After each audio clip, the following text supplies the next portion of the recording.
Assalamualaikum warahmatullahi wabarakatuh. Apa kabar teman-teman semuanya? Selamat datang Pak Nur, apa kabar? Alhamdulillah sehat ya.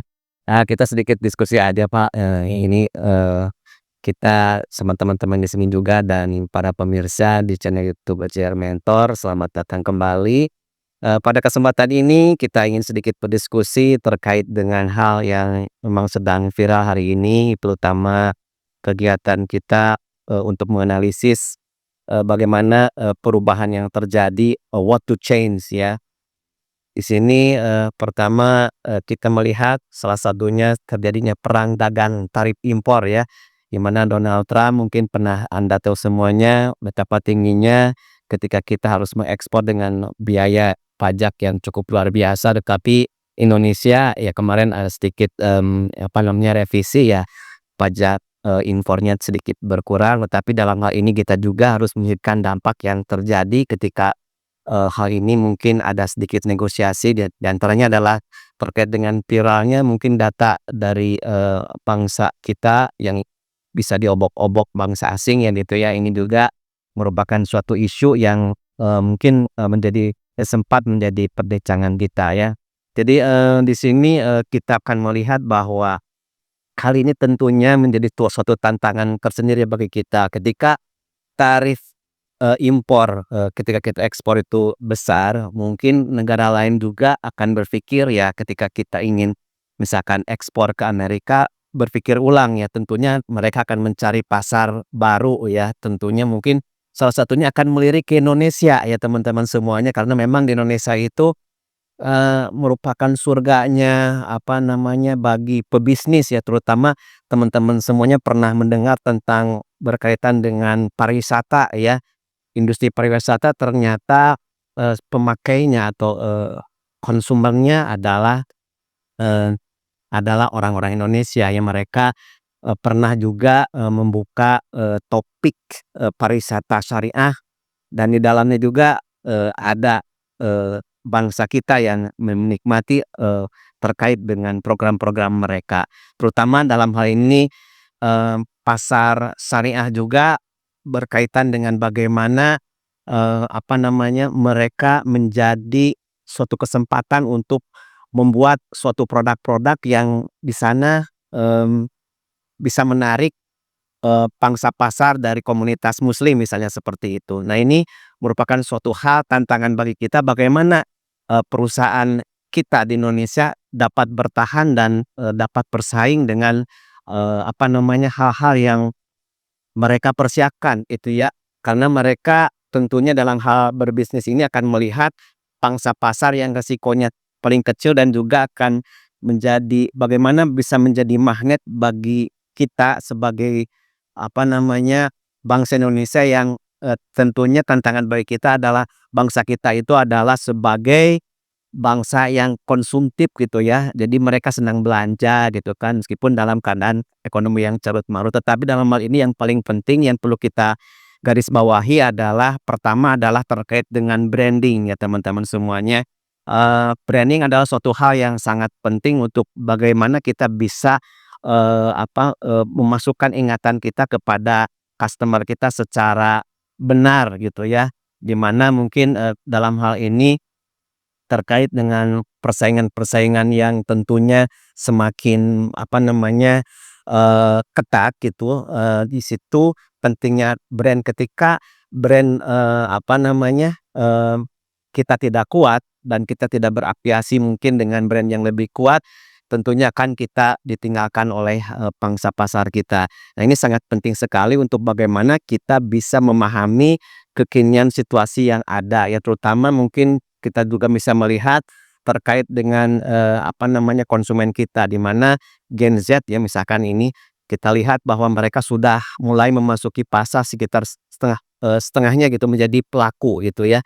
Pelaku, di mana di sana mereka, cukup leluasa di mana, mereka bisa melakukan hal apapun karena mereka, apa namanya, tentunya sudah, terbiasa dalam, dunia digital dan ini perlu kita garis bawahi bahwa, hal ini perlu kita pahami bahwa Gen Z ini merupakan, suatu hal yang nanti akan kita, eee, apa, lihat bahwa mereka ini cenderung akan meningkat dari waktu yang akan datang ya, sehingga perlu kita, pahami bagaimana, mereka akan, menjadi pelaku atau mereka akan menjadi konsumen kita di masa yang akan datang. Nah, ini perlu juga kita menggiring mereka, terhadap isu-isu kekinian ya, seperti misalkan mungkin, di daerah Siliwangi sana mungkin Anda pernah melihat,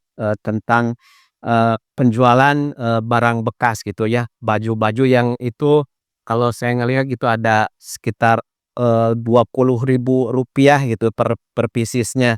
Nah ini isu apa yang kita bangun di sana dalam, bisnis itu? Ternyata yang pertama adalah berkaitan dengan, global warming ya, di mana, eee, sekarang juga bisa Anda lihat mungkin, eee ada penjualan minyak-minyak bekas gitu ya, bekas kita itu bahkan Pertamina pun, apa namanya, merangkul atau apa namanya, menampungnya gitu ya. Ini perlu, juga menjadi suatu isu-isu yang bagaimana supaya kita bisa relevan dengan customer ya, karena memang ketika kita melihat, angka di dalam bisnis kita, kita tidak cukup hanya melihat angka-angkanya itu gitu ya teman-teman. Dari ini angkanya itu diambil dari mana, ya tentunya dari bagaimana pemahaman kita terhadap, customer gitu ya. Nah ini, sangat penting, bagaimana melihat perilaku perubahan, konsumen dari waktu ke waktu ya. Misalkan, contoh yang lain adalah, kita bisa melihat isu terkait dengan energi terbarukan. Nah ini bagaimana kita bisa korelasikan dengan Eee, konsumen saat ini ya.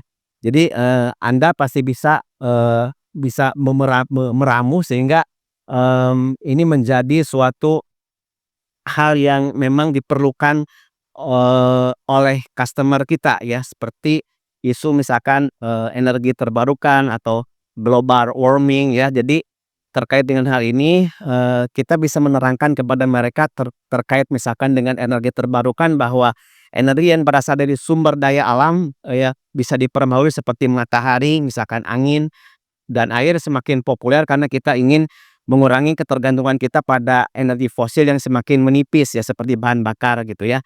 Nah, penyimpanan energi menjadi kunci utama agar energi terbarukan ini bisa digunakan kapan saja, bahkan saat cuaca mendung atau pada malam hari. Nah ini bagi kita merupakan suatu peluang bagaimana kita bisa, memanfaatkan teknologi ini, misalkan terkait dengan penyimpanan, yang sedang naik daun adalah tentang teknologi, Vanadium Redox Flow Battery atau, disingkat, VRFB gitu ya, seperti itu. Dan ini merupakan, kenapa yang menjanjikan, kita juga harus bisa menerangkan kepada customer bahwa kenapa ini istimewa, karena ini berbeda dengan, misalkan baterai litium, ion yang biasa kita temui di gadget misalkan itu ya.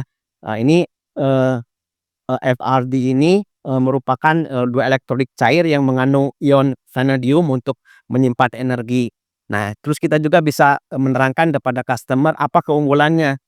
Karena teknologi ini bisa menyimpan energi dalam jumlah besar dan tahan lama ya, bahkan bisa diisi dengan, dikosongkan menjadi 20.000 kali tanpa penurunan kapasitas yang signifikan gitu ya. Nah ini, pentingnya sekali, bagaimana kita bisa relate dengan customer. Kita harus memberikan, apa namanya, menempatkan isu-isu yang terjadi di dalam bisnis kita secara tepat kepada customer gitu ya. Yang pertama adalah kita bisa mengidentifikasi perubahan yang ada pada customer ini, eee, identify gitu ya, what to change, mulai dari bagaimana kita bisa mengubah, mindset customer kita supaya mereka bisa relate terhadap isu-isu yang sedang berkembang saat ini, dan kita memberikan penawaran yang relate dengan kondisi, pasar atau keperluan, keperluan customer kita. Nah ini supaya terjadi, apa namanya, relasi yang, sinergis gitu. Yang kedua adalah, kita melakukan eksplorasi terkait dengan kondisi dari customer ini. Karena kita harus tahu juga, customer journey-nya gitu ya, mereka sekarang sedang apa dan mau apa dan apa yang mereka perlukan gitu ya. Yang ketiga adalah kita harus senantiasa melakukan suatu kolaborasi dengan customer. Maksudnya apa? Teman-teman semuanya adalah kita harus melakukan suatu topik-topik yang senantiasa bisa kita komunikasikan untuk membantu customer kita mendapatkan apa yang mereka harapkan gitu ya, teman-teman. Di situ perlu adanya subordinasi dalam artian collaborate supaya kita tetap ikut bagaimana, customer ini menginginkan atau berharap ya. Karena bisnis tanpa kita sesuaikan dengan relasinya dengan apa yang diinginkan, apa yang diharapkan, apa yang dikhawatirkan customer, maka kita tentunya akan ditinggalkan oleh customer kita. Yang selanjutnya bagaimana kita ingin meningkatkan suatu penjualan kita adalah bagaimana juga kita ingin supaya bisnis kita itu life cycle-nya tetap bisa berjalan dengan baik gitu ya, di mana kita harus senantiasa berpikir out of the box gitu ya ke teman-teman semuanya. Mungkin, itu yang bisa kami sampaikan pada kesempatan ini. Terima kasih bahwa mudah-mudahan kita ke depannya bisa lebih, apa namanya, bisa lebih peka terhadap keberadaan customer kita sehingga sustainability dari bisnis kita akan berlangsung lebih lama gitu ya, akan senantiasa terjaga ya. Terima kasih, wabillahi taufik wal hidayah. Assalamualaikum warahmatullahi wabarakatuh.